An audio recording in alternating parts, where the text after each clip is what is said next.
ये सो शुभ प्रभात साथीहरू, गुड मर्निङ। आज म रहेको छु गलकुट नगरपालिका 10 नम्बर वडा पाण्डवखानी को पनि तल्लो फुस्से नामक गाउँमा। विशेष गरी चाहिँ यो मेरो मामा घर हो। सो म चाहिँ अहिले यहाँ रहेको छु। मैले तपाईँहरूलाई चाहिँ टोटल्ली यहाँको भ्यूहरू चाहिँ सबै देखाउँछु भन्ने प्लानिङसँग आएको थिएँ, तर दुर्भाग्यवश अहिले चाहिँ कन्टिन्युसली रातिबाट नै पानी परिरहेको छ एकदमै। सो हामी चाहिँ अहिले गाउँको एथेन्टिक मकै, यो चाहिँ यहाँ लाइटले गर्दा अलिक देखिँदैन, यसरी हेर्नुपर्छ। यहाँ मकै छ, यहाँ भट्ट माइजूले भट्ट हाल्दै हुनुहुन्छ क्या मकैमा। यतातिर चाहिँ आगो बाल्ने टक्क जाडोमा चाहिँ तातो तातो हुने खालको सिचुएसन अहिले गाउँमा बनिरहेको छ। यतातिर पाल्दै जति बेला विषय रातभरि गेम खेलेर हल्का पाएको भन्नुहुन्थ्यो। मभन्दा छिटो सुतेको थियो। अब जोस् यो जाडोलाई चाहिँ हजुर हस् जाडो तार्ने प्लानिङ हुँदैछ हाम्रो कसरी भनेर। अब जस्तै आज पनि कन्टिन्युसली पानी परिरह्यो भने भोलि चाहिँ पक्कै पनि हामीले हिउँ हेर्न चाहिँ पाइन्छ पाण्डवखानीमा। थुप्रै भइसक्यो। मैले पहिलाको भयो होइन, मैले चाहिँ 6-7 वर्षै भयो कि है हिँड्नु परेको। सो 6-7 वर्ष अगाडिको केही सानो क्लिपहरू छ, त्यो क्लिप चाहिँ म हालिदिन्छु है त। ल गुड मर्निङ, मर्निङ टी सँगै आफ्नै बारीमा फलेको भन्नुहुन्थ्यो।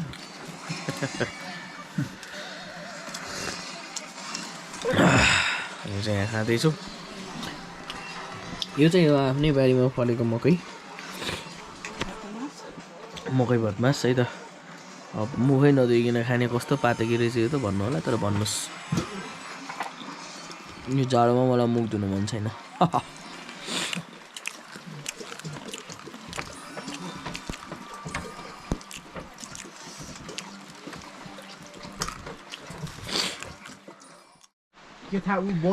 सो है त साथीहरू, हामी चाहिँ मस्त पाराले सुत्दैछौँ। लाइट अलिक कम छ, त्यही भएर चाहिँ गर्दैछौँ। बाहिर चाहिँ एकदमै बेसी पानी परिरहेछ। ब्लग त अब हाल्न त म आजै हाल्छु हाल्नलाई, तर आज दिनचर्या चाहिँ खासै केही होला जस्तो चाहिँ छैन। यतातिर चाहिँ दाइ सुतिरहेको छ, दाइलाई देखाउनलाई यस्तो फ्ल्यास बाल्नुपर्छ है। गाह्रो छ है साथीहरू, गाह्रो छ। लाइट उस भइरहेको छ। चट्टपारामा हामी यसरी चाहिँ सुत्दैछौँ होइन। आजको दिन चाहिँ पुरै टोटल्ली सुतेरै जानेवाला छ। एकदमै जाडोको अनुभव गरिरहेको छु मैले गाउँमा चाहिँ। किन भन्दा अहिले पानी चाहिँ हिजो बेलुकाबाट कन्टिन्यू पानी परिरहेको छ। हामी बागलुङबाट यहाँ गाउँमा आइसके पछाडिको चाहिँ एकदमै चिसो छ यहाँको मौसम। माइनसमा छ होला होइन पानी त पुरै माइनसमा छ। माथि डाँडामा चाहिँ हिउँ परिसकेको छ। अब लेट्स सी, भाग्य भएसम्म चाहिँ हामीले यहीँ पनि हिउँ देख्न सकिन्छ है। अब दुई भाइको सुताइ क्रम जारी नै छ गाउँघरमा। तपाईँहरूलाई गाउँघरको दृश्य देखाउने मेरो ठुलो इच्छा थियो, तर अब दृश्य देखाउनको लागि पानी रोकिनु पर्यो होइन।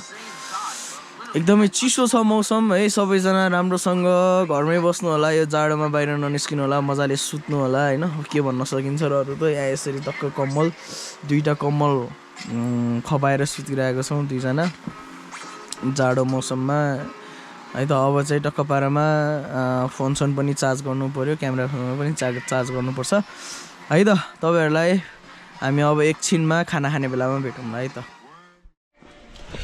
सो मैले तपाईँहरूलाई हिउँ देखाउँछु भनेको थिएँ। म भर्खर सुतेर उठेको छु ठ्याक्क भर्खर अलिक पानी पनि कम भएको छ अनि हिउँ चाहिँ क्यामेराले जति भ्याउँछ त्यहाँसम्म चाहिँ खिच्छु होइन त्यस पछाडिको चाहिँ तपाईँहरूलाई म फोनबाट खिचेर चाहिँ देखाउँछु लेट्स सी द भ्यू उहाँ माथि माथि हिउँ परेछ सो यो सर्ट चाहिँ फोनबाटै लिएको हेरौँ है त